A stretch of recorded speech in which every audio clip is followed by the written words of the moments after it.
We make millions of decisions daily, from the small ones such as what you're going to eat today, what you are going to wear, and how you are going to act. Now, some of those bigger decisions are how are you going to act towards your money? How are you going to act in your job?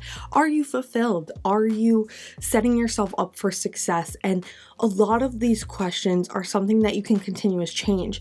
But today I want to talk about the 6 biggest decisions that you will make throughout life. Of course, you can decide again, but how it has currently impacted your life and how you want it to impact your life moving forward is going to be up to you.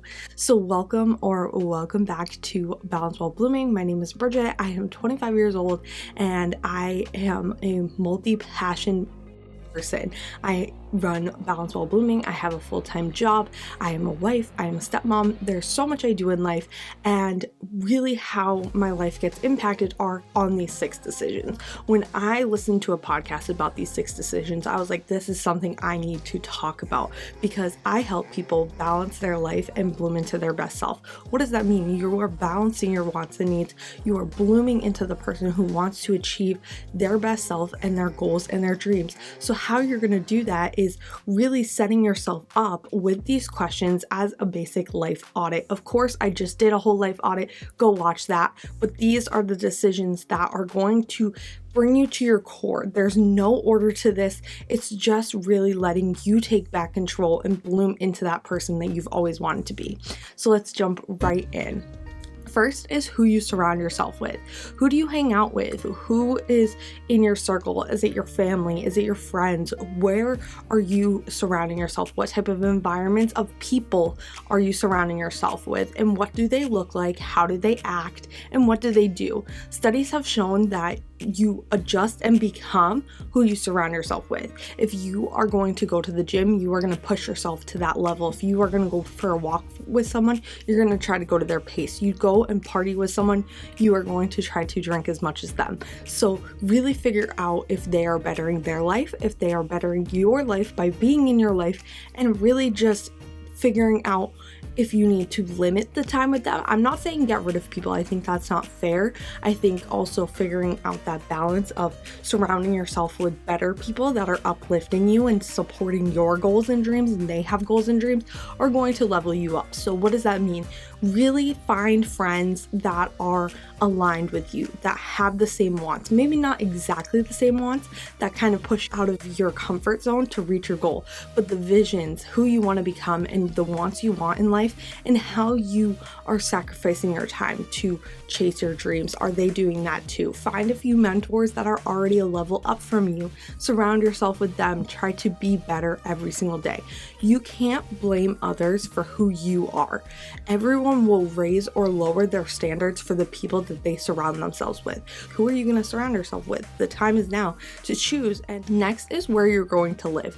Some people think this is very controversial, but I do have a story to tell here. So the first question to ask yourself, are you going to stay near your family where you grew up or where your family is, or are you going to move for your career and wants? And these do not always align, but sometimes they do. Some people get really lucky.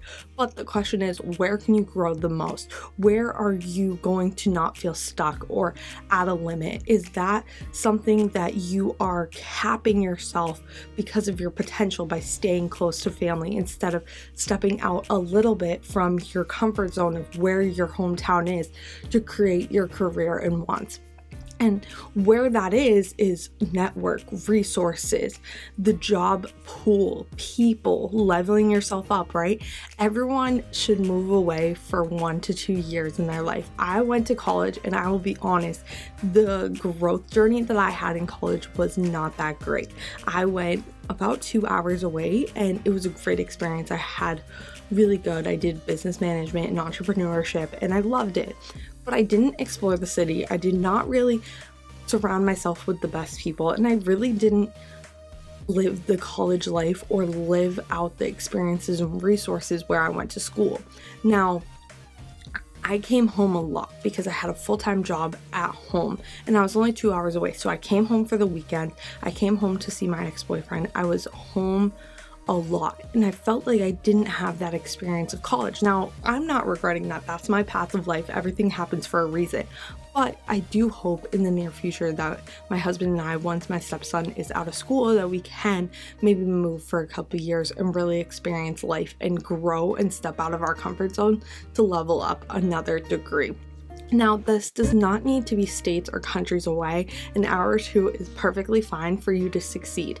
Go into an area that will work for you. Find that balance between how far you're willing to go and still be able to see your family, come and visit, and it's not something that is a plane away. But if that is something for you that you feel like you're going to be home too much, that it's too close for comfort, that you'd rather run back to the comfort, really evaluate if it is smarter for you to move somewhere further away to be able to stay and step out of that comfort zone to get you where you want to be. But really think about where you want to live and how it's going to affect your career, your wants, and the life that you are dreaming, what networks you need, what resources, what type of jobs, where do you want to live. And I'm not saying you have to go live in a big city, but maybe a suburb right outside to kind of feel that middle ground, but really experiencing a city or a rural area, or even going somewhere remote. Like whatever way works for you, figure out where you're going to live that's going to benefit you and who you are and who you want to be.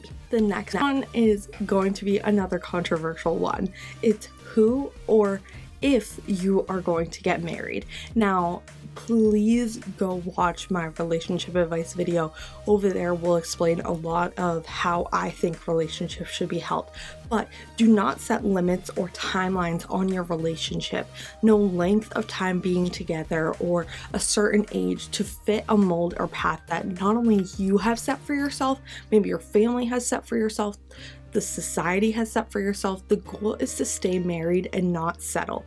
But in my opinion, marriage should be uplifting, growing. You should be able to bloom together, what their goals are, what their dreams are. They need to come together and you guys become your best selves and keep trying to level up and communicate your goals, the mission of life. What is your overall goal? Is it to have a family? Is it to work your hardest? Is it to be investors? Is it to flip houses? Like, what is your mission as a whole in your life that you are bringing into your relationship?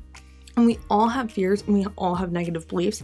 The goal in a marriage is for you to have a safe space with that partner, someone that is like a therapist for you. I'm not saying go drop all their junk on them. Luckily, my husband is that person for me, but this person is your safe space to overcome those fears and limiting beliefs. We all come with baggage, but finding that person that you are willing to help them with their past, their baggage, and their fears and life as a whole that came before you, and growing and succeeding and supporting each other the same way you would want someone to do for you is so important. So really figure out if you're going to get married, who you're going to marry, and that you are no longer settling just because it feels right. Continuously talking and deciding if that person is going to be your person for life. If not, just stay in a long-term relationship. That's okay. Break the social norms. Don't try to fit into something just because people say you should get married. You don't need to get married. You don't need a big wedding. We eloped and we are in the happiest marriage I think I could ever be in because I didn't force myself to do things traditionally. I didn't really jump into anything. It was a lot of hard conversations, and I really recommend that you do that. And even if you are married, is that your person? Is it going to help you grow? Is it something that unfortunately you do need to talk about divorce? I hate talking about that and I hate giving that advice, but really don't settle for people. And if you are unhappy, maybe separate yourself, maybe take time or go and try to figure out what is that missing piece, and maybe you guys can fill that in for each other. But if not, really think about how you are going to live your life and the person that you want to live the rest of your life with, married or not, and how they're going to affect your growth, your balancing, your blooming, and supporting you to grow and balance your life alongside you in that relationship. Next is, what do you want for money? This is not how much money you want to make. This is not what you are doing currently. This is how do you want to make money and what will that look like for you? Do you want to be an entrepreneur? Do you want to be an employee? Do you want to work for a nonprofit? Do you want to have your passions become your business? Do you want a passion project on the side? Do you want your hobbies to just be hobbies with a mission to help as many people as possible but not make money? Like, what are you doing to make your money, and where can you make extra money, and where do you feel aligned that, hey, I love doing this hobby but I never want to make it a business and make it stressful? Or, oh my God, I love this so much, I want to help as many people as possible and get an income from it. That's great too. And make sure that you know that if you are an employee, that you are still aligned with your job, it makes you happy and you feel fulfilled. You can always change and always shift. I am a proponent of you. If you are not 100% happy in your job, first off, talk to your boss, because I've gone through this where there's times where I didn't feel aligned in my job, or I felt misheard or misunderstood, and you go and talk to your management, they will talk to you. Then give them the time to try to figure it out and go forward. So make sure that you are fulfilled in your job. Make sure that you are changing your job if it does not fulfill you, and don't just live to work. Make sure that what you are doing you enjoy, and that you are fully into that career, that job, and it makes you happy and fulfilled, because you don't want to just coast by in life. You want to make money for a reason. I mean, we all need money. We all do that. I have budget videos. Obviously, I need money to survive, but of course, that's another area to balance. But your happiness when it comes to your job and your career are also just as important, and adding on those passion projects and those other things that could make you money, that could make or break your happiness, is also very important. The next one is who you want to be and your values. And this is not what you do, not the successes you have, not the goals that you have. It's who do you want to be? Think about it. We're human beings. Who do you want to be in the world? Not human doing, not human achieving. What do you want to be from the inside out? So what do you want to be known for? You are not average, right? You are unique in your own way, but you can be average. You don't need to do anything extraordinary to be remembered and highly valued. When you go to funerals, it's really important to think about how that person has affected you and how they were remembered. Of course, what they did for a job is usually in there, how they made their money, who they're gifting their money to, of course.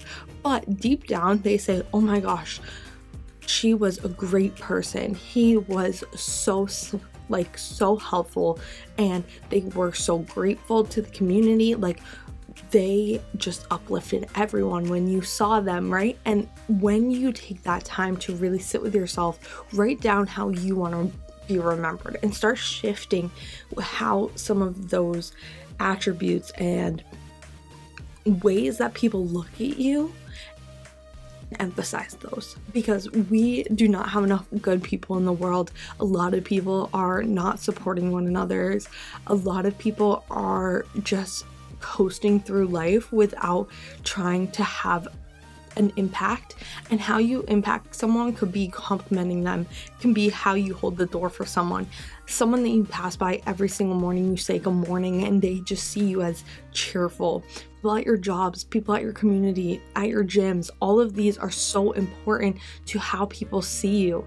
And these are your core values, how you are seen daily. And write them down, remember them, and act on them every single day, even when you are having the roughest day, because that is the person that you are striving to be for people to remember. So who you want to be is how you want to be remembered, and create that as a core value inside you. Who you are, how you react, and who you want to become. So we figured out where you're going to live, who you're going to surround yourself with, how people are going to see you. But now what are you going to dedicate your life to? You cannot just be passively living through life. You need something bigger than yourself. So figure out, what is your point of life? What is your purpose here? What are you here on life for? What are you living for? Is it your kids? Is it a charity? Is it your job? Is it your stance on the world? Is it a business? Is it a passion? What is something that you are dedicating yourself for more? Discovering your purpose in life is one of the biggest decisions you are going to make. Of course, it can shift and change through areas of your life. Of course, when you have children or you have a family, and then maybe in your 20s, it's more your work and who you are becoming. You have your children, then your children move out, you have your stance on life, what you believe in. This can continuously change, but of course, what you are dedicating your life to is so important, because your purpose is for the world. It is not for you. It is your purpose. It's what makes you happy, what makes you feel fulfilled. But living passively and not having a purpose, not having a reason to get up every morning is very appreciated. Having a purpose is more than yourself. It is letting you live your life to the fullest. Not only do all these other decisions really make you who you are and who you want to become, but dedicating your life for something bigger than yourself just makes you the next step to the next generation. How are you going to impact other people in your life that you are dedicating your life, your time, your energy to, that is bigger than you? And so no matter your age or where you are in life, you can do this audit and start today.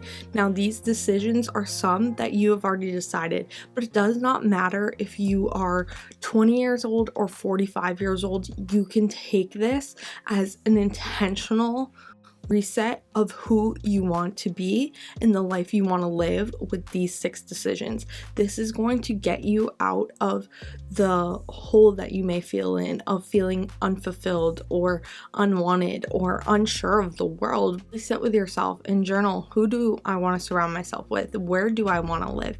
Do I want to stay married? Or if you're not married, it's something that maybe I don't want to get married? Am I trying to rush things? Are you currently fulfilled in your relationship? How can I change that? What am I going to make my money on? Am I happy with how I make my money? Who do you want to be? How do you want to be remembered? And what are your core values based on those? And what do you want to dedicate your life to that is a bigger purpose than yourself? Each of these can be journaled and taken time to be intentional and set yourself up for where you want to go. You can go through this audit as many times as you want, but I wouldn't recommend it all the time. Maybe every few years, just do a check-in of, okay, am I still dedicated to something bigger than myself? Am I living where I want to live? Who am I surrounding myself with? Those same questions every few years to make sure that you are aligned, fulfilled, and within yourself feel good for who you are and where you are in life. Take this one decision at a time, bloom into your best self, and find the balance between where you currently are with these questions and where you want to be. It's not going to be an overnight shift, and that's the whole point of balancing your current life and where you want to be is one day at a time. So take these one step at a time, maybe one decision at a time, and really analyze your life, start taking actions on them, and blooming into the life that you desire. Of course, keep balancing your life. Follow me on Instagram. Over there, I've been posting more consistently. We have a community of people. I share how to balance life, bloom into your best self, personal development, and so much more. My goal is to help you guys balance your wants and needs and bloom into your best self, finding your purpose, your passions, and your happiness throughout life.